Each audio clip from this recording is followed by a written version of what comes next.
Now, let me share something here. Many prospective international students are doubting. Now, this is about affordability of some universities abroad and how much you need to study and what you need to know. Now, many of you are the opinion, not, let me not say opinion, some of you are telling me most, in fact, not some. Most people are saying that they have just about 5,000 euros, they have about 6,000 euros, and they want to study abroad. And some are even thinking of using the scholarship route. And I will not support you for the scholarship route except that your credentials are really strong enough. And if you really don't want to waste your time, the reason is because scholarship takes just the best. And if your documents are not really powerful enough, like not just your academic credentials, right? They also need to make sure to check to see if your CV is great, if you've done voluntary services, or maybe you've done some sort of internship stuff, or maybe you've done some community projects, or maybe you've done some research, you published something like a book. Yeah, this is what scholarship takes into consideration before your academic document. So it is a group. Okay, they're going to look into all these things before giving you the scholarship, and your grade also matters. Now, if your documents are not strong in this aspect, and you are trying to apply for scholarships, you may get rejections upon rejections. I was telling somebody yesterday on a call, who booked a call with me, that strategy is very important. And if you do not know what you are doing, because you can't tell me that your GPA is 2.5 and you are applying for scholarships, instead of you to chase normal opportunities, you are only on scholarship, bent on applying on for scholarships. Yes, I understand you really want to apply. I know it's not going to be difficult for you. I know you are looking for opportunities where you can be funded. But hey, think about this. The scholarship you are applying for, these are things you need to always consider. The scholarships you are applying for, how many people do they need? For example, if you are applying for Erasmus Mundus, let's say you are applying for a dentistry program, and that program is going to take maximum 20 students. In that same Erasmus scholarship, you people are there more than maybe 200. Now, out of that 200, there are people there with GPAs of 3.00, 3.2, 3.5, right? Those same people, some of them have published papers that they publish. Some of them are in active research. Some of them have strong work experience. Some of them have worked with international organizations, right? Now, it's those same people, they have done so many community projects, they've done a lot. And if you are competing with them, you are risking your own self, you are wasting your time, because definitely they look more qualified than you. This thing is logic. How did I know about this? I actually applied for some PhD scholarships in the US, but at the end of the day, I realized that I was making a lot of mistakes. I was wasting my time, because had it been I knew, I wouldn't have wasted my time in 2022, 2023. You understand what I mean? Yeah, it is before you even think of chasing scholarships, you need to put all this into consideration. Now, this is what I always tell people. You can apply.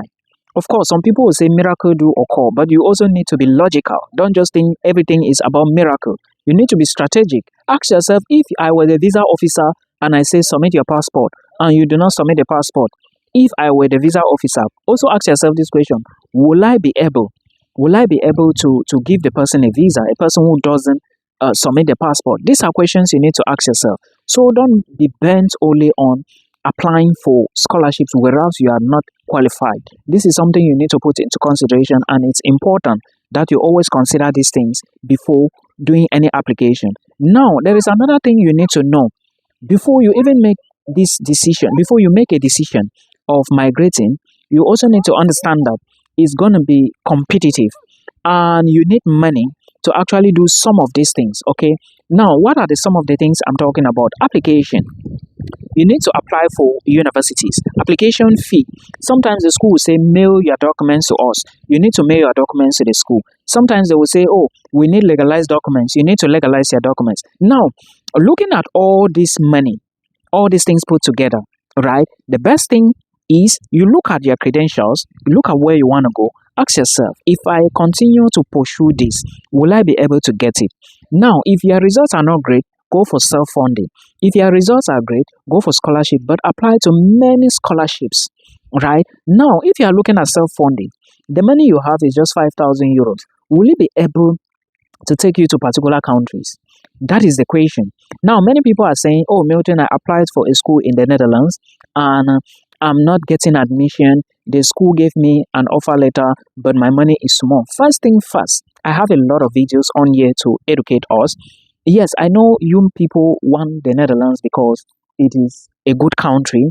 Of course, I know you are maybe looking at other things, maybe the same things I looked at before I came, but I had some money to pay and I also had some backup from somewhere, which I've explained this on here several times. So you need to think about this. Don't just apply to a school before you start thinking about the backup. Even if you apply, I understand you can still do the application. Then, when you do the application, get the admission, you also do other applications in case finally you don't get the money to pursue your Netherlands dream, right? You can then take other admissions. When I was planning to move, I applied to 13 schools because I already knew the competition was great and I knew my results were not really strong to get me all those things that I needed. What did I need to do? I needed to apply to 13 schools. I wrote IELTS 4 times because I was struggling to move abroad. Then after that, how many admissions did I get? I got 5 admissions, one in the Netherlands, one in Italy, one in Lithuania, two in Canada. I dropped Canada because of what? I was looking at the budget and I was looking at the complication getting a visa, right? Then I didn't go to Italy because I was looking at a country which is more powerful and powerful in terms of everything, right? Salary, opportunities, job.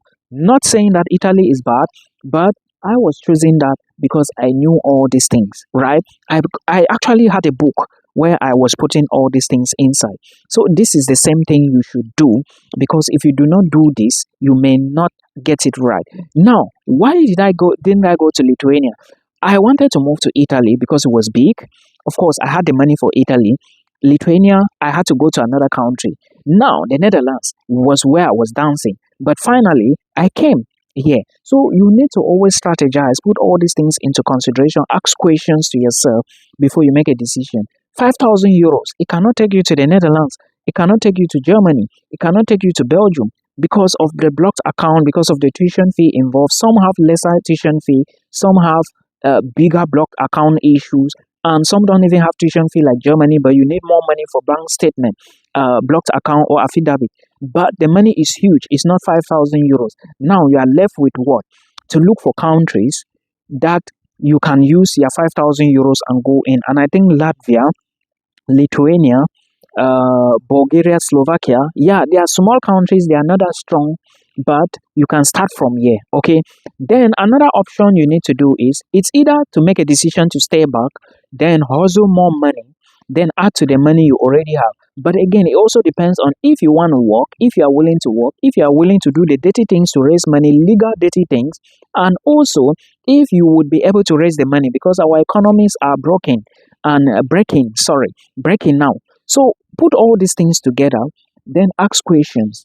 Then also look at age difference. Look at what you want to achieve in the next years. Ask yourself, if I move here, will it be possible? But hey, do not move to Austria. Do not move to Belarus. Do not move to Cyprus. Do not move to all those places I've told you before. There are videos on the channel. I explain all these things and I gave you my reasons why I do not want you guys to go there because I have been there personally. I'm talking from a personal experience, right? And also, there are people crying to me. So you always need to figure out these things and do not, when your money is less, your results are not great, you are looking for opportunities, you need to always start early. This is already June and some people are still asking me if they can apply for scholarships. People, it means you were not ready, right? You need to start early so that you know, because starting early gives you the opportunity or giving you an opportunity, or you can get an opportunity to get admission if you start early. But as soon as many people already discover the school you are applying to, and they too will be applying, right? They too will be applying and they cannot drop them and take you. But if you did your application at the first call, maybe they would have given you the offer and because those people might have not come around or maybe did their application before then. So you see, early application is an advantage, but many people do not actually understand these things. So you need to always consider, put all these things together. Do not rush life. Life is very simple, but hey, follow the academic pathway.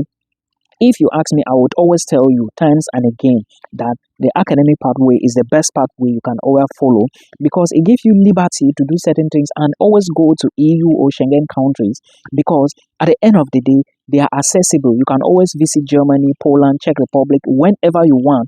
And maybe if there are job opportunities, you can always fly in. But if you're in Russia, how will you go in? If you're in Belarus, if you're in Serbia, how will you go in? In Cyprus, how will you go? Somebody was asking me a few days back how you can apply for a German student visa from North Cyprus. It's not possible, and you cannot go to South. You can only go to Turkey, and to go to Turkey, you have to go back to the embassy to get a visa, and that visa might not even be given to you, the Turkish embassy. So you see where the complication is. These are things I didn't know before I embarked on my journey in 2016, but I'm teaching you here now so you do not make the same mistakes as me. But unfortunately, some people are not listening, which I cannot be blamed for all of that, right? My name is Milton. If you think this video helps you, please share the video, like the video, and also inform others to subscribe to the channel. I will keep sharing, and hopefully you can learn one or two things from here. Bye bye.